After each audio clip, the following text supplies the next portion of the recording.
Important matchups going into this week 1 matchup against the Chiefs. Yeah, so the matchups that I wanted to highlight was our offensive line versus Chris Jones.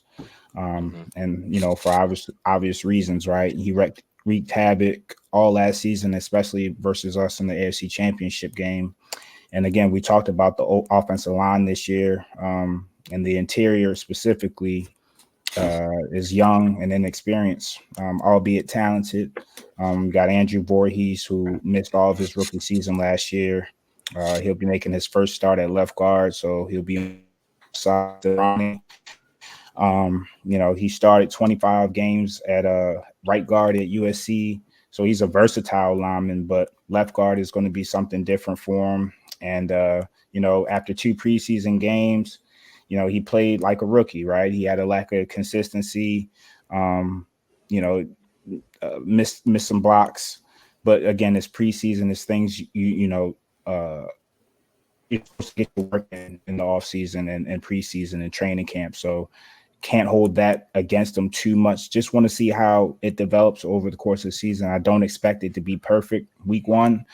I expect this unit to grow as we move forward, but it's a tough task asking them to contain Chiefs pass rush. The Chiefs did well last season in the playoffs against us was they played pretty disciplined. They were able to stay in their base defense, able to have extra defenders in coverage while reaching home without having to send the house. And they also dared us to have to throw the ball once they stacked the box as well. So I'm assuming that they're going to try to do a similar strategy. We're going to have to block.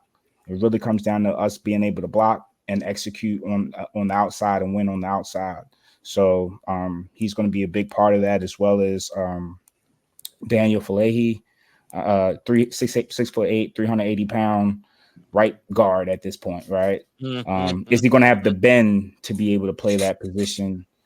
He's played tackle sparingly over the last couple of seasons, filling in for Stanley and Patrick McCarry, but now he faces a new challenge having to play in the interior. So I'll say this nicely. I mean, there aren't too many guards in the NFL at his size. I mean, he's a mammoth, right? So with that, you have some advantages, but being that the type of run scheme we employ, we need linemen to be able to get to the next level.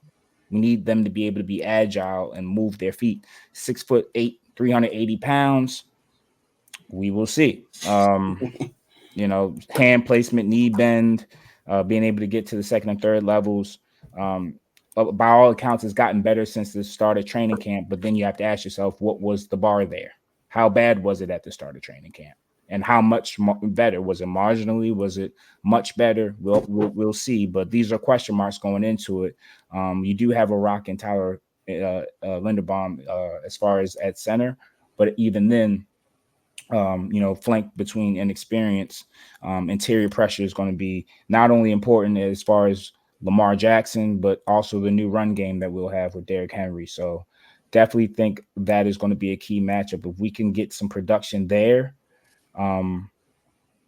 it's gonna allow us to do some things on offense that we want to see. Okay. I'm rocking with you. Keith, your matchup for the week. That leads me right into my matchup, actually, which is Derrick Henry and his Ravens rushing offense against his Chiefs defense. As everyone knows, the Ravens running back carried the ball for 6 times in our AFC title game for 23 yards. It's not going to cut it. It'll never cut it. It's never been the Ravens offense. And so going into this game, obviously you're looking at Derrick Henry, who's logged 447 yards in 4 games against the Chiefs. He averages 5.7 yards a clip with 6 rushing touchdowns. So I'm looking to see if we can pound the ball. Obviously, as Nick said, it's a young offensive line, but you've got some girth up there. You got some size. So win up front and allow Derrick Henry to get downhill. And I think if he can get downhill, it only opens up the game for 8. And then after that, options are limitless. All right. Last leads us right to keys. Hit me on a slant. Give me keys to the inside. They took the keys. We don't have any keys. Now give me the keys. Oh. Man's got his own segment. Niggas moving up in the world. Yeah, man's got his own segment. I like it. No, I mean, just to speak on with something that Nick talked about, he talked about Zay and Bateman. That's my main matchup going into the game. Just, I'm expecting, Zay needed a little redemption at the last year, how last season ended, and then the offseason problems. Just, just want to know that his head's in the game. And expecting the big thing, he's the number one receiver now. Like, he was coming as rookie last year, coming to his own, but he's the bona fide number one receiver, so he got to perform like it.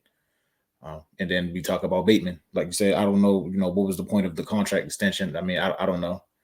Maybe just to get it done early, but you have to have a first round draft pick year. You have to be that guy. You have to be somebody that be able to take the pressure off of Zay, because they will throw the double on them if they know you're going to play the way you've been playing. The pass offense was, Lamar ended up with the stats. He ended up with a playoff game, but the passing numbers, they were atrocious. The wide receivers were atrocious. Just not a good game from the receivers, not a good game from the tight end. So, I mean, I'm looking forward to, the receivers in the second year Moncton system. I think that's going to be the telling sign of, now we can develop these routes.